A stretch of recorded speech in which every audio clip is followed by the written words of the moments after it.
and welcome to the Holistic Counselling and Psychotherapy Tutor. My name is Saska. I am a psychotherapeutic counsellor and psychotherapist based in London. I'm also a tutor of counselling and a clinical supervisor. Today we're looking again at integration. We're going to look very specifically at Petruska Clarkson, which is actually an integrative relational framework that often students seem to struggle with. Her red book, The Therapeutic Relationship, can be quite challenging to read, particularly for learners who are perhaps just starting diploma learning or are relatively new to counselling training.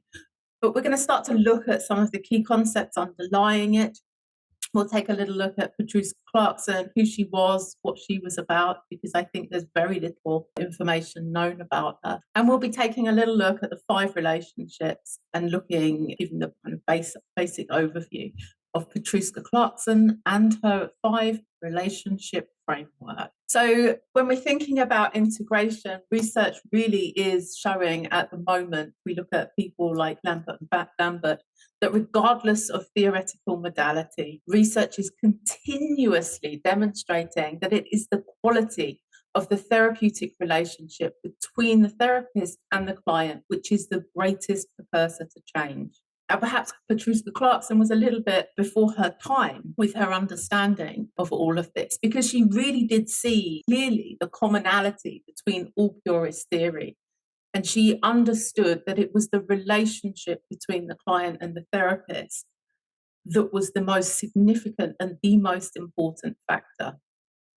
She absolutely believed in the healing power of connection and the relationship, the quality of that relationship, and the need to place the relationship at the very center, at the very core of therapeutic work. And she came to understand that there are 5 relationships which are or can be available during every therapeutic encounter with a client.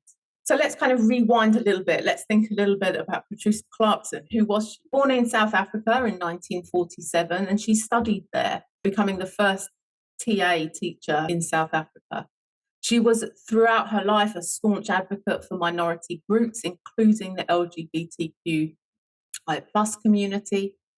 She started a training centre, Metanoia, perhaps some of you are studying there, in 1984 with her then partner, Sue Fish. She studied throughout her career. She was an avid learner. She researched a huge amount and wrote extensively throughout her career.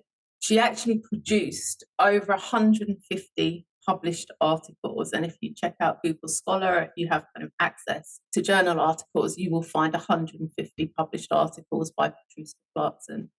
She also wrote 15 books, it's pretty prolific, covering a range of theory, TA, Gestalt, integration.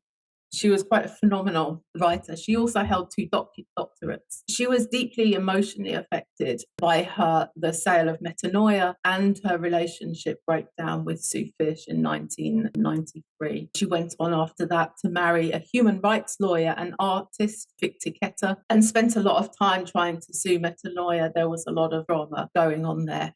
She also started a new training school, died alone in a hotel room in Amsterdam on the 21st of May, 2006. One thing I think I should point out, Petruska Clarkson never thought of this as a model. It's not a psychological theory in and of itself. It is not a modality, and it is not a model.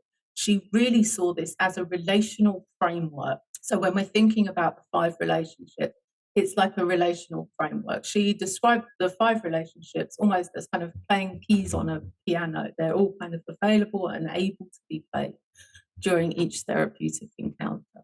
So when we think about the 5 relationships, we're thinking about the working alliance, we're thinking about the transferential relationship, we're thinking about the person-to-person relationship, the reparative and developmentally needed, and the transpersonal relationship. These are the 5 relationships that Petruska Clarkson says are available to work with within a therapeutic encounter. How they play out or how they come alive in the therapy room is going to be very, very different for each therapist and each client.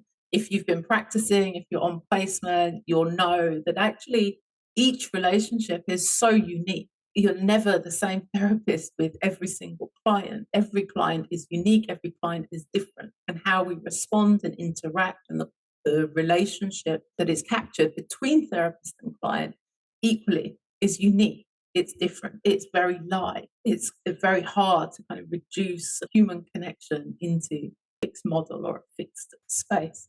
So if we start thinking about the working alliance, we know that it is the crucial, this is a quote from Dryden, by the way, the working alliance is the crucial and sometimes only required relationship for effective therapy. We have to have a working alliance with the client. If we think about it in person-centered terms, this is almost Carl Rogers saying psychological contact. The client has to want to be in therapy, the therapist has to want the client.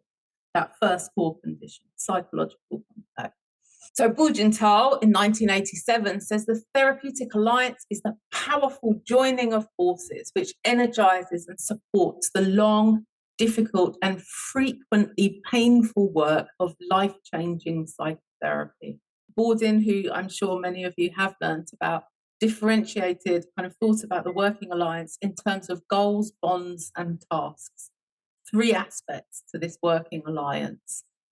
So the goals of therapy, the bond between therapist and client, and the needed outcomes or expectations of the therapy. So these 3 aspects of the working alliance seem to be required for any form of therapy to be successful, not just integrative therapy. You have to be there for any therapy to work. So in other words, what he's saying there is that the goals of the therapy must be agreed. There has to be an agreement around the necessary tasks.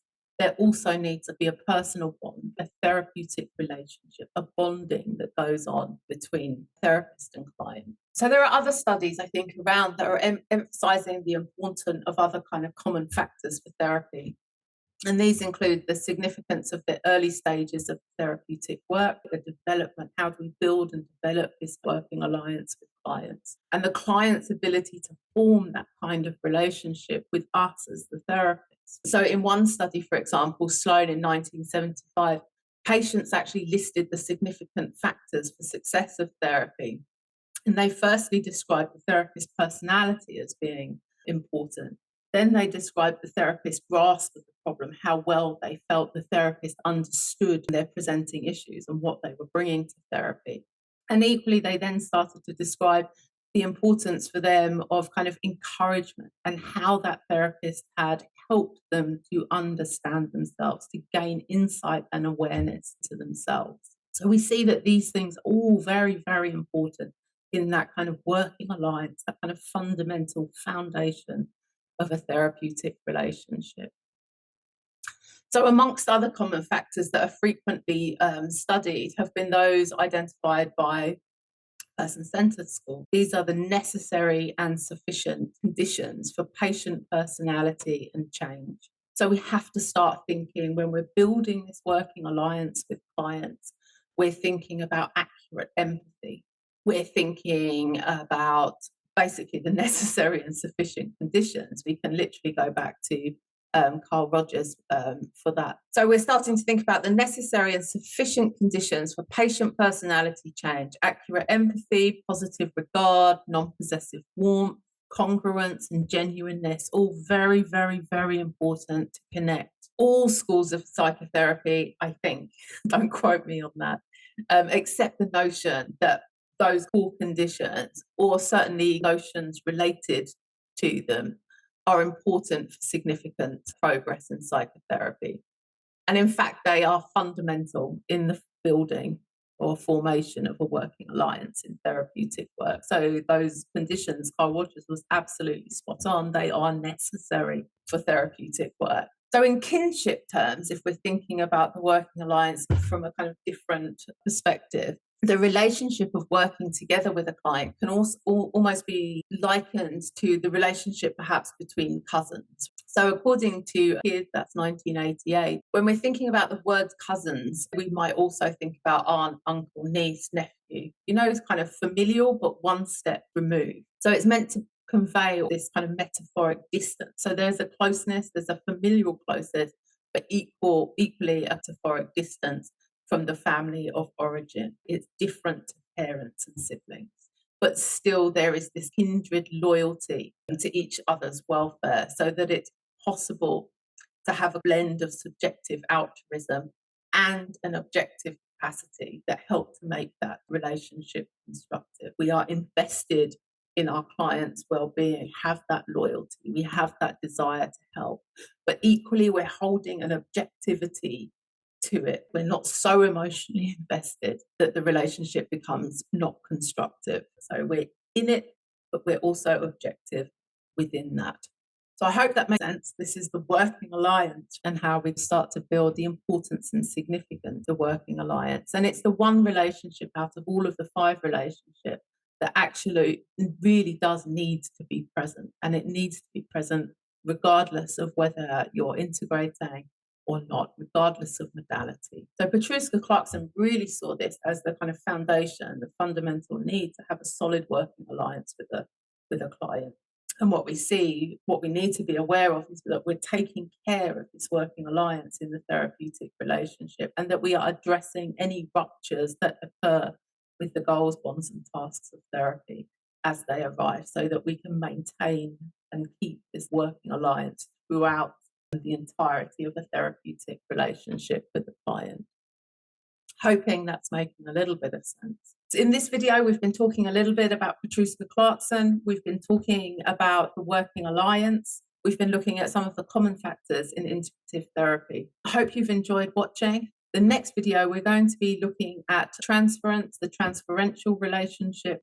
So takeaway from today, Clarkson's 5 relationships are the working alliance, the transferential relationship, the reparative or developmentally needed relationship, person-to-person relationship, and the transpersonal. So join me on my next video, and we'll be looking in more detail at the transferential relationship between client and therapist, according to Clarkson's 5 relational framework. I hope this video was helpful, whether you're new to learning or whether this is just for revision. Feel free to like, comment, share, and do put your comments down below. Any other questions, feel free to put your comments below.